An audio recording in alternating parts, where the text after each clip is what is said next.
In the winter of 1536, 25 French sailors lay dead along the frozen banks of the St. Lawrence River near what is now Quebec City. Their teeth had fallen out, their legs had swollen to twice their normal size and turned a deep bruised purple. The survivors could barely stand, let alone sail. That was 1536. By the time a local Iroquois woman handed the expedition's captain a cup of boiled tree needles, almost every man left alive was waiting to die. The tree she pointed to is the same kind of tree you probably walked past this morning without a second thought. How does a tree that grows on every continent except Antarctica, a tree most people treat as background noise on their morning commute, end up saving lives in some of the worst moments in recorded history? That story stretches back thousands of years, and the science behind it is even stranger than the history. The expedition belonged to Jacques Cartier, a French navigator sailing under orders from King Francois I. Cartier had already completed one voyage to the New World the year before, mapping parts of the Gulf of St. Lawrence and claiming land for the French crown. The king wanted more. He wanted a passage to China, or, at the very least, proof that the interior of this vast new territory held riches worth the voyage. So Cartier went back, this time with 3 ships and roughly 110 men. They pushed deep up the St. Lawrence River, far past the coast, reaching the Iroquois settlement of Stadacona near present-day Quebec City. By autumn of 1535, Cartier planned to wait out the winter there. The latitude was about the same as Paris, so he expected cold rain, maybe some snow, nothing his crew could not handle. He was badly wrong. The St. Lawrence froze solid. Snow piled higher than the decks of his ships. Temperatures dropped to levels no one in the expedition had ever experienced. And then, slowly at first, the crew began to fall apart. It started with exhaustion that would not go away, no matter how much a man rested. Then came the aching joints and swelling legs. Skin turned dark and blotchy. Gums softened, turned black, and bled at the slightest touch. Teeth came loose. Open sores appeared on arms and legs and refused to heal. The stench in the ships became unbearable. What was killing Cartier's men was scurvy, although he did not know it by that name. Scurvy is caused by a severe deficiency of vitamin C. Without vitamin C, the human body cannot produce collagen, the protein that holds connective tissue together. Blood vessels weaken and leak. Wounds stay open. Bones become brittle. Internal organs begin to break down. Left untreated, it kills, and it does so slowly and painfully over the course of weeks. By February of 1536, 25 men were dead. Nearly every survivor was incapacitated. Cartier himself later wrote that he was so terrified the Iroquois would discover how helpless the French had become that he ordered healthy-looking men to make noise and pretend to work whenever locals came near the ships. But the Iroquois did not come to attack. They came with medicine. According to Cartier's own account of the voyage, an Iroquois member of the Stadacona community demonstrated how to prepare a remedy. They stripped the needles and bark from an evergreen tree and boiled them in water, creating a strong, bitter decoction. The Iroquois called this tree Anedda. Later French accounts translated the name as the Tree of Life, or in French, l'Arbre de Vie. Within days of drinking the brew, Cartier's surviving men began to recover. The swelling in their legs went down. The sores started to close. Strength returned to muscles that had been useless for weeks. Cartier recorded his astonishment, noting that a whole tree's worth of needles was consumed in under a week because the men drank the remedy so eagerly. What the Iroquois had given them was, in modern terms, a massive dose of vitamin C delivered through a simple tea. If you're wondering how that's even possible from a pine tree, so were scientists for the next 400 years. A 2009 study, published in the Journal of Ethnobiology and Ethnomedicine, examined several candidate trees for the identity of Anedda and confirmed that a decoction made from their winter needles and bark would have delivered enough ascorbic acid to reverse scurvy. The study also found that the tea likely contained high levels of arginine, an amino acid that supports recovery in malnourished patients, along with proline and other essential amino acids. The researchers estimated the tea contained roughly 50 milligrams of vitamin C per 100 grams. But the Iroquois did not need peer-reviewed research to know it worked. They had been drinking pine needle tea for generations before Cartier's ships ever appeared on the St. Lawrence. And they were not the only ones. Here is what makes this story frustrating. Cartier brought the cure home to France. He told people about the Tree of Life. He even brought Anida seedlings back across the Atlantic. The tree was planted in the royal gardens. For a brief moment, Europe had the answer to scurvy sitting right in front of it. And then they forgot. Over the next 200 years, scurvy killed an estimated 2 million sailors. 2 million. Dutch expeditions lost entire crews. British naval records from the 1700s are full of voyages where more men died of scurvy than from combat, storms, and shipwreck combined. A British naval surgeon named James Lind did not conduct his famous citrus experiment until 1747, more than 2 centuries after Cartier's men were cured by a tea made from tree needles. The cure was available. The knowledge existed. It had been demonstrated, recorded, and physically brought back to Europe. And still, for 200 years, men kept dying because nobody connected the dots. That pattern of forgetting is a thread that runs through this entire story, and it is about to repeat. What comes next is the part that makes you realize pine needles were never some obscure folk remedy used by one group in one place. They were a cornerstone of traditional medicine across nearly every culture where pine trees grow. The Haudenosaunee Confederacy, the political alliance of 6 nations that includes the Iroquois, regarded the eastern white pine as the tree of peace. The tree stood at the center of their creation stories and governance traditions. Its needles provided a practical medicine as well. Pine needle tea was a staple treatment for coughs, colds, and seasonal illness, prepared and consumed regularly long before any European explorer arrived in North America. Other Native American peoples used similar preparations. The Paiute people in the Western Mountains harvested pine medicines for hundreds of years, using not just the needles but the pollen, the sap, and even the pine cones for syrups and cold remedies. Across the Pacific Ocean, Korean culture built an even deeper and more documented relationship with pine needles. Traditional Korean medicine recorded the use of pine needle tea under the name solipcha, brewed primarily from the needles of the Korean red pine, a species called Pinus densiflora. The needles were typically harvested in December, ideally before midday, from trees that were 10 to 20 years old, growing in sunny spots on mid-mountain slopes facing southeast. Those are specific instructions. This was not casual foraging. It was a refined practice passed down across centuries. The Dongui Bogum, a 17th century Korean medical encyclopedia compiled by the royal physician Heo Jun, documented the beneficial effects of pine needles on the body. This text remains one of the most important medical references in East Asian history. But Koreans did not stop at tea. During the Goryeo dynasty, roughly 918 to 1392, families began steaming rice cakes called songpyeon on beds of fresh pine needles. The name songpyeon itself translates loosely as pine cake. The practice was refined further during the Joseon dynasty, and by the 1600s, written records explicitly describe songpyeon as a white rice flour cake steamed layer by layer on pine needles. The pine needles served 3 purposes at once. They prevented the rice cakes from sticking. They infused the dough with a subtle, clean aroma.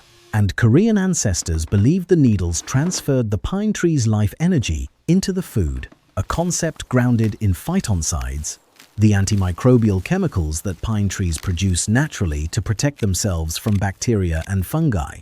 Today, more than 1,000 years later, songpyeon remains the centerpiece of Chuseok, Korea's harvest festival.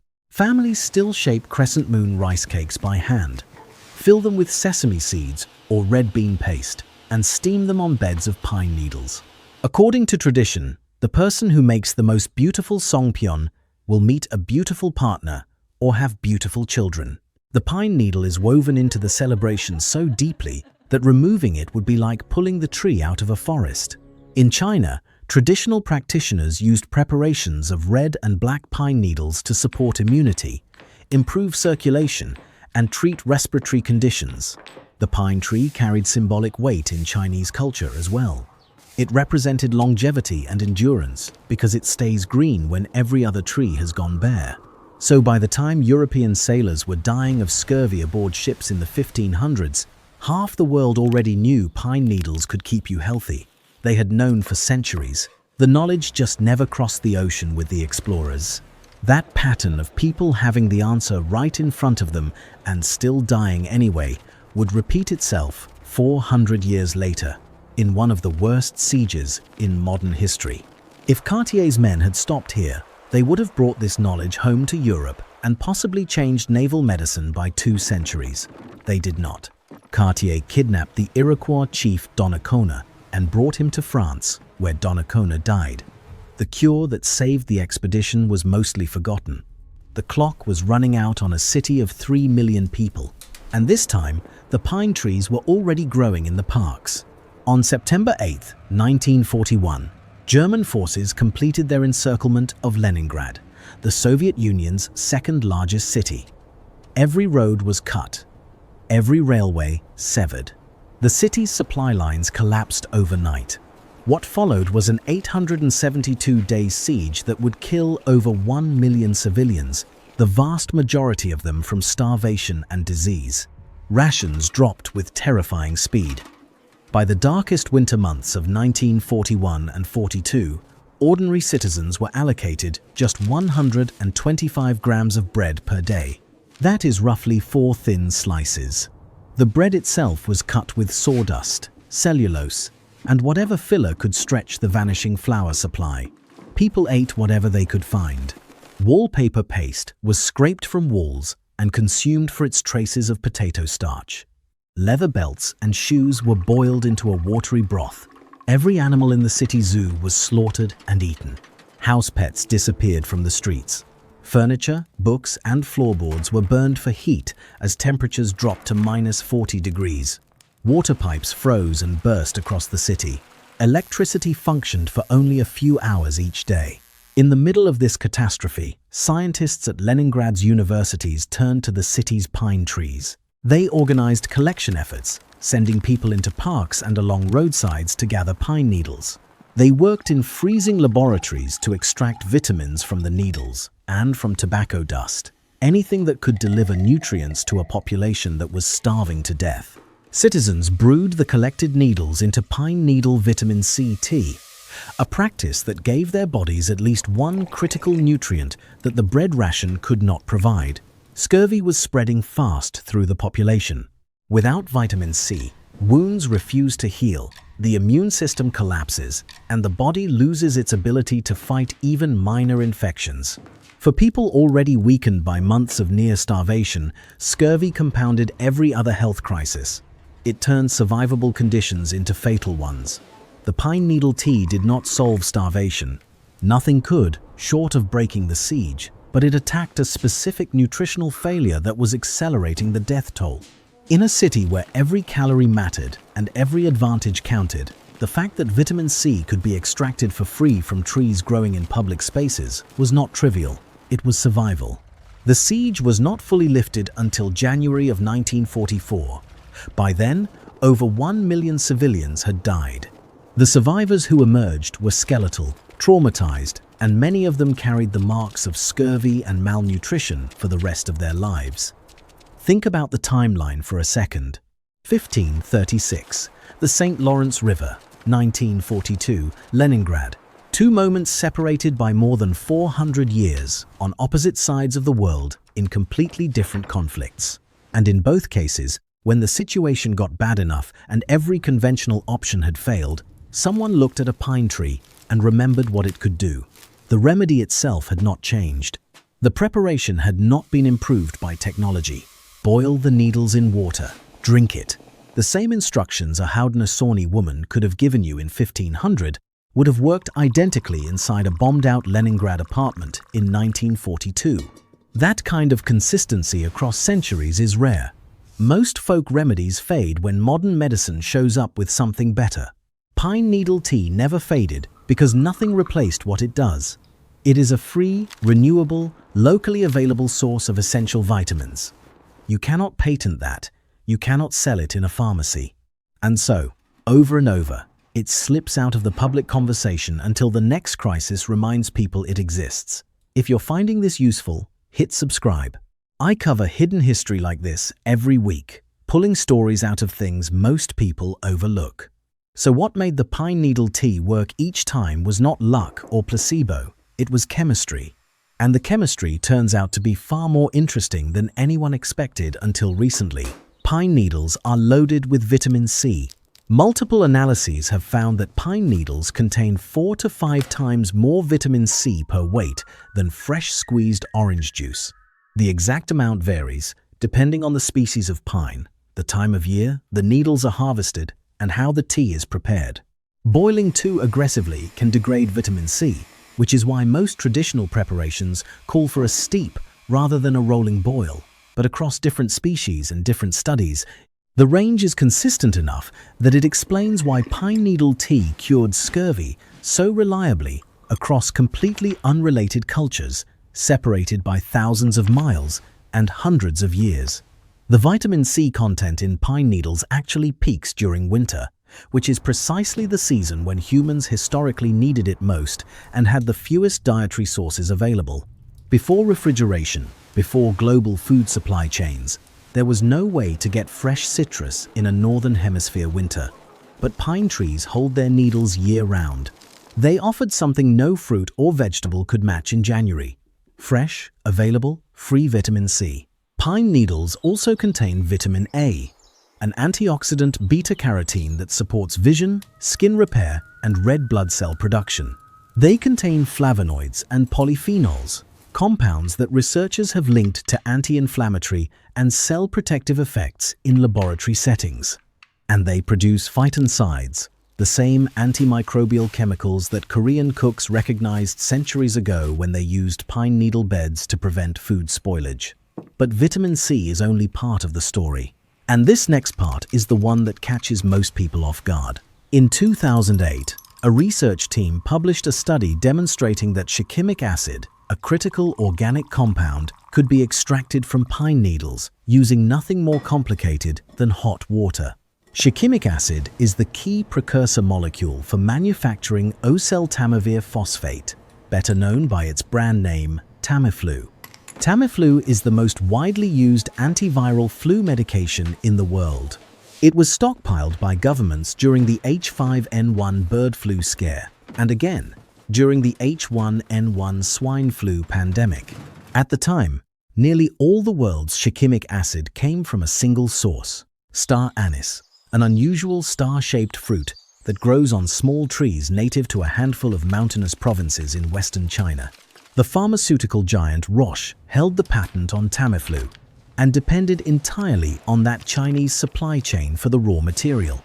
When the swine flu pandemic hit, demand for Tamiflu surged. Governments placed massive orders. Reports emerged of shikimic acid shortages. The vulnerability of a single-source supply chain for the world's primary flu drug became suddenly and uncomfortably visible. Ray Fort, a chemistry professor at the University of Maine, had been quietly testing the needles of every conifer species that grows in the state. He and his team collected samples from white pine, red pine, spruce, and fir, and ran extraction tests on all of them. The results were striking. Pine and spruce needles contained roughly 1 to 3.5% shikimic acid by dry weight, with white pines consistently near the high end of that range. And the extraction method was almost laughably simple: boil the needles in water. The same thing people had been doing for centuries to make tea. Fort pointed out something that the pharmaceutical industry had overlooked entirely. Pine needles are a renewable, abundant, domestic resource. They grow across millions of acres of forest in North America and Europe. Nobody harvests them. Nobody pays for them. They fall to the ground by the billions every year and decompose. The raw material for a critical drug ingredient was, as Fort put it to reporters, just sitting there. His research was funded by the Maine Technology Institute, the United States Department of Agriculture, the National Science Foundation, and the university's own chemistry department. A colleague, Professor Jacques Cartier, noted that shikimic acid from pine needles could potentially have commercial applications beyond Tamiflu, including antimicrobial uses in food preservation. The work also caught the attention of a Canadian company that began collecting discarded Christmas trees specifically to extract shikimic acid from their needles. Now, to be clear, drinking pine needle tea is not the same as taking Tamiflu. The drug requires complex multi-step chemical synthesis to convert shikimic acid into the active antiviral compound. The tea gives you the precursor, not the finished medication. But the connection is real, documented in peer-reviewed research, and it adds a genuinely surprising layer to the question of what we are still missing about the trees growing in our own neighborhoods. Before you go outside and start pulling needles off the nearest tree, though, there are things you need to know. Because not all conifers are safe, and one common lookalike can kill you. There are over 126 recognized species of pine trees worldwide. Most true pines in the Pinus genus produce needles that are considered safe for tea when properly identified. Eastern white pine, Scots pine, and Korean red pine are among the most commonly used and well-documented species. Spruce and fir needles are also safe and have been used alongside pine for centuries across multiple cultures. True pine needles grow in bundles. You will see 2, 3, or 5 needles wrapped together at the base in a small papery sheath called a fascicle. Eastern white pine always has 5 needles per bundle. Ponderosa pine has 2 or 3. That bundling is one of the most reliable ways to confirm you are looking at a true pine. And here is where it genuinely matters. Yew trees look similar enough to conifers that people have been fatally confused. Yew is not a pine. It is not even in the same botanical family, and it is extremely toxic. Every part of the yew tree except the thin, fleshy coating around its small red berries contains taxine alkaloids that cause fatal cardiac arrest. People have died from mistakenly brewing yew needles into tea, thinking they had found pine. The differences are identifiable once you know what to check. Yew needles are flat, stiff, and arranged in 2 rows along the branch. They are darker green on top, lighter on the bottom, and they lack the citrusy or resinous smell that pine and spruce needles give off when you crush them between your fingers. True pine needles are longer, grow in bundles, and produce that distinctive pine scent immediately. Norfolk Island pine, a popular houseplant, is another tree that carries the word pine in its name but is not a true pine. It should never be used for tea. And ponderosa pine, while technically in the Pinus genus, has raised enough safety concerns, particularly around documented risks to pregnant livestock, that most foraging experts recommend avoiding it. One more note that matters: pregnant women should not drink pine needle tea. Some pine species contain compounds that have been associated with uterine contractions and adverse pregnancy outcomes in animal studies. While direct human evidence is limited, the precautionary advice from both traditional herbalists and modern safety references is consistent. If you are pregnant or may become pregnant, this is not for you. For everyone else, the preparation is almost absurdly simple. Take a small handful of fresh needles from a positively identified safe species. Remove the brown papery sheath at the base of each bundle. Give them a rinse.